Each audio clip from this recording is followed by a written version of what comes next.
Syria में नरसंहार, सड़क पर लाशों का अंबार। बशर ब्रिगेड और जुलानी के बीच जल रहा सीरिया। 24 घंटे, सीरिया में 1000 से ज्यादा मौत। पश्चिम एशिया में नया वॉर जोन एक्टिव।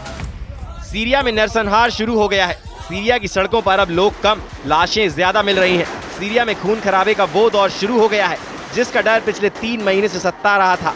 ट्रकों में लोगों को भरना और फिर दूर सड़कों पर उनकी लाशें मिलना। सीरिया जल रहा है। सीरिया में ये तस्वीर बता रही है कि इस मुल्क को जलाने का काम फिर शुरू हो चुका है, क्योंकि अबू मोहम्मद अल जुलानी का ग्रुप HTS यानी हयात तहरीर अल शाम अपना चोगा उतार कर अब अल कायदा के असली अवतार में आ गया है। जितना जुलानी हंस रहा है, सीरिया में उतनी लाशें गिर रही हैं। 24 घंटे के अंदर सीरिया में 1000 से ज्यादा लोगों को मौत के घाट उतार दिया गया है।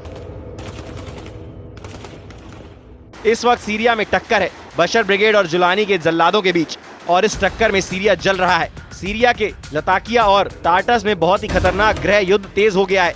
सड़कों पर लाशें पड़ी हुई हैं। जुलानी की सेना ने बशर अल असद के समर्थकों को चुन चुन कर मारना शुरू कर दिया है।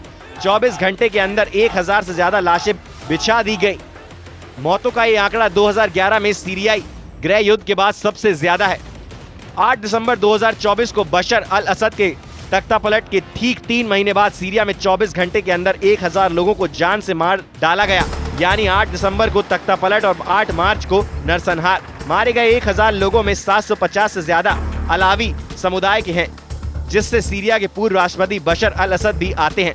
इसके अलावा ईसाई समुदाय के लोगों की हत्याएं हुई हैं और बाकी मिलिशिया से भी बदला लिया गया है। सबसे ज्यादा खून खराबा सीरिया के लताकिया और हाफी शहरों में हुआ है।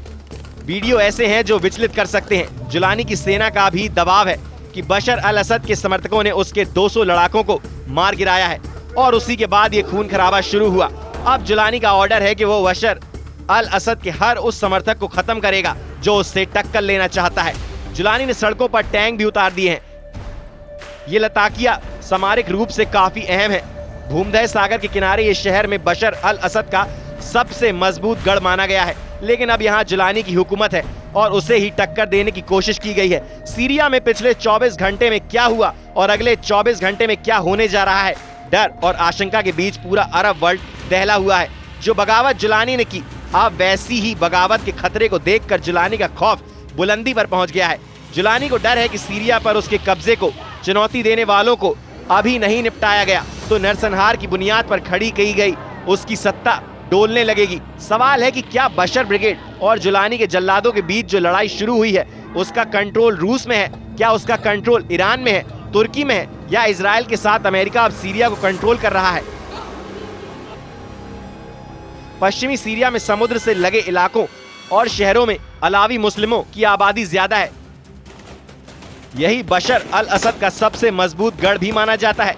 यहीं से जुलानी को सबसे बड़ी बगावत का खतरा भी था और उसका डर सही साबित हुआ है। सीरिया में इस वक्त जुलानी का कंट्रोल है और वो बड़ा बदला लेना चाहता है। 24 घंटे में 1000 लोगों को मौत के घाट उतार दिया गया है, जिसे 2025 का सबसे बड़ा नरसंहार कहा जा रहा है।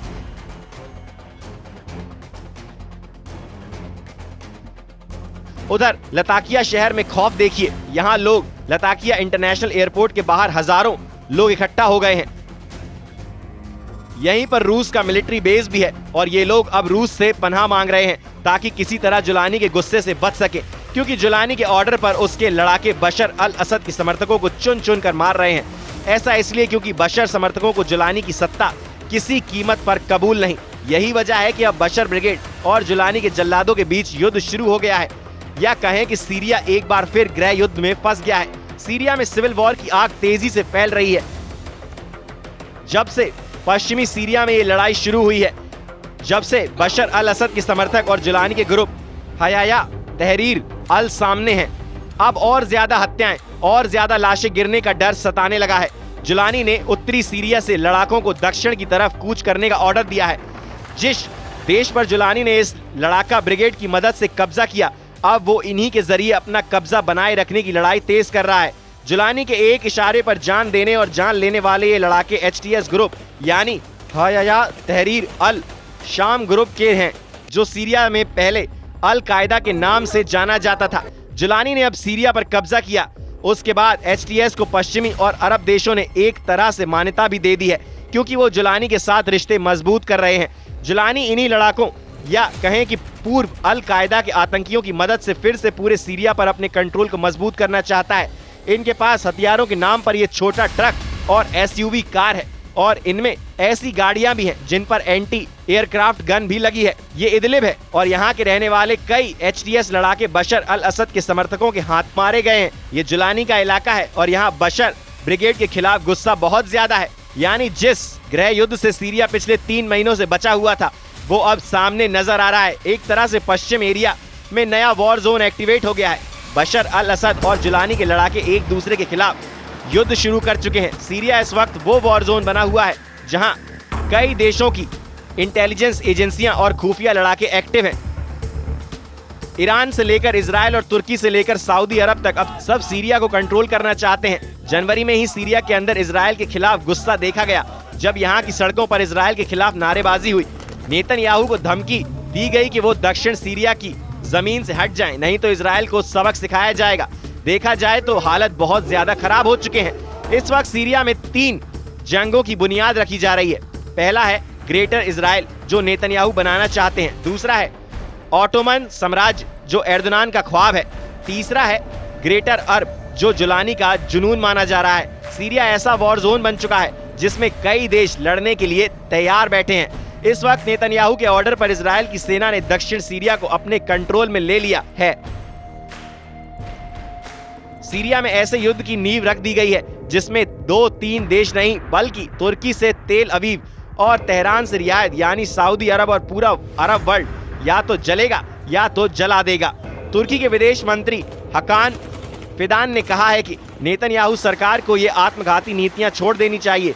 अंतर्राष्ट्रीय समुदाय को फौरन दबाव डालना चाहिए। आपको लगेगा कि सब कुछ नियंत्रण में है लेकिन एक वक्त अराजकता सामने आएगी। सीरिया में जुलानी की एंट्री के बाद से नेतन्याहू बहुत ज्यादा जोश में है। चाहे गोलान के पहाड़ हो या फिर शेख का पहाड़, इन दोनों जगहों पर इजराइल का पहुंचना और फिर पूरे दक्षिण सीरिया तक अपने मरकावा टैंक दौड़ाने वाला इरादा नेतन्याहू का बड़ा प्लान बताया जा रहा है। ये ऐसा प्लान है जिसे लेकर तुर्की में खतरे की घंटी बज रही है। ऐसे में सवाल उठता है कि क्या ये ग्रेटर इजराइल बनाम ऑटोमन साम्राज्य की टक्कर है? क्या इजराइल और तुर्की अब एक दूसरे से सीरिया को लेकर बहुत बड़ा युद्ध करने की तैयारी करने लगे हैं, जिसमें एक तरफ ग्रेटर इजराइल और दूसरी तरफ ऑटोमन वाला सपना है? सीरिया कैसे ग्रेटर इजराइल वाले प्लान का हिस्सा बन सकता है? इसका खतरा तब जताया गया जब दिसंबर के महीने में नेतन्याहू का एक वीडियो आया। हेलीकॉप्टर से उतरने के बाद नेतन्याहू उस पहाड़ पर पहुंचते हैं जिसको कहा जाता है जबल अल शेख यानी शेख का पहाड़। सीरिया की ऊंची चोटी को इजराइल माउंट हेरमन कहा जाता है। सीरिया में शेख का पहाड़ सीरिया और लेबनान के बीच में 150 किलोमीटर पर्वत श्रृंखला का हिस्सा है। इसका बड़ा हिस्सा सीरिया में है और इसकी सबसे ऊंची चोटी को ही शेख का पहाड़ कहा जाता है। इसकी ऊंचाई 2814 मीटर है। ये पर्वत श्रृंखला दक्षिण में सीरिया की गोलान की पहाड़ियों से मिलती है जहाँ इस वक्त बड़े हिस्से पर इजराइल ने कब्जा किया हुआ है। नेतन्याहू की इन तस्वीरों को देखकर सबसे पहले ईरान का गुस्सा भड़का था और अब तुर्की के साथ साथ जुलानी का सिस्टम भी बेचैन हो गया है। वहीं एर्दोगान की बड़ी ख्वाहिश है कि अखंड तुर्की बनाया जाए, सीरिया के उन इलाकों पर कब्जा किया जाए जो ऑटोमन साम्राज्य के दौरान उसकी जद में रहे हैं। इसमें सीरिया के इदलिब, अलेप्पो, दमिश्क और रक्का जैसे शहर हैं जिन पर एर्दोगान की नजरें गड़ी हुई हैं। ये चारों शहर इस वक्त एर्दोगान के एजेंडे में हैं और लगता है कि सीरिया के इन शहरों के लिए तुर्की अब इजराइल के खिलाफ फिलिस्तीन वाला मोर्चा भी बंद करने के लिए तैयार है। हालांकि सबकी नजर सीरिया में बशर अल असद की सरकार को रौंदने वाले अब्बू जुलानी पर है। जुलानी पूरे अरब वर्ल्ड का दौरा कर रहा है। वो तुर्की जाकर एर्दोगान से भी मिल चुका है। उधर सीरिया अंतरिम राष्ट्रीय अल जुलानी ने कहा है कि वो क्षेत्रीय सुरक्षा के लिए तुर्की के साथ मिलकर काम कर रहे हैं। उन्होंने पूर्वोत्तर सीरिया में खतरे पर बात की है। वो चाहते हैं कि दक्षिण सीरिया से इजराइल हटे, इसके लिए अंतर्राष्ट्रीय दबाव हो और 1974 का समझौता लागू हो। बता दें कि 15 साल पहले 2011 में सीरिया में गृह युद्ध शुरू हुआ था। तभी बगदादी का आतंक संगठन ISIS ने भी सीरिया पर कब्जा करना शुरू किया। बगदादी के साथ जुलानी भी उसका कमांडर बना और फिर वो अल कायदा में शामिल हो गया। 2016 में जब सीरिया का गृह युद्ध थमा तब से जुलानी अपने संगठन HTS को मजबूत करने में लग गया।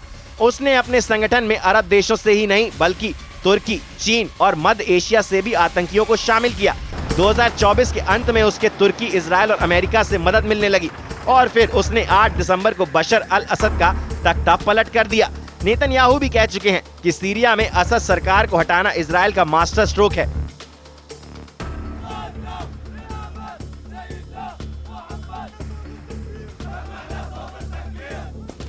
साथ ही कहा गया है कि उन्होंने जो देखा वो एक चेन रिएक्शन है। पहले हमास और फिर हिजबुल्लाह के नेतृत्व को खत्म किया गया। इससे ईरान को बहुत बड़ा झटका लगा है। यहीं ट्रंप ने भी कहा कि जो कुछ हुआ है उसके पीछे इजराइल की कामयाबी है। सवाल उठ रहे हैं कि क्या जुलानी का विद्रोह नेतन्याहू के इशारे पर किया गया है, क्योंकि हिजबुल्लाह और इजराइल के बीच सीज फायर के बाद जुलानी का एक्टिव होना इशारा करता है कि सीरिया में सब कुछ बहुत प्लानिंग से किया गया है। जुलानी एचटीएस का नेता बनकर आया और सीरिया पर 48 घंटों के अंदर कब्जा कर लिया। वैसे एचटीएस सिर्फ एक नया नाम है। इससे पहले इस आतंकी गुट को नुसरा फ्रंट और जबहात अल नुसरा के नाम से जाना जाता रहा है। आतंकवादी संगठन एचटीएस का मौजूद प्रमुख अब्बू मोहम्मद अल जुलानी आईएस और अल कायदा का कुख्यात आतंकी रहा है, लेकिन बाद में उसने एचटीएस में शामिल होकर असद सरकार के खिलाफ लड़ाई शुरू कर दी। अगले 24 घंटे सीरिया के लिए बहुत अहम है। जुलानी जो फैसला लेगा उसका असर सीरिया पर ही नहीं, तुर्की और इजराइल के साथ ईरान के बड़े फैसलों पर भी पड़ेगा। सीरिया के अंदर बड़ी तबाही का खतरा है। सड़कों पर लाशें और लोगों को मौत के घाट उतारने वाले वीडियो से दहशत बहुत ज्यादा फैलती जा रही है।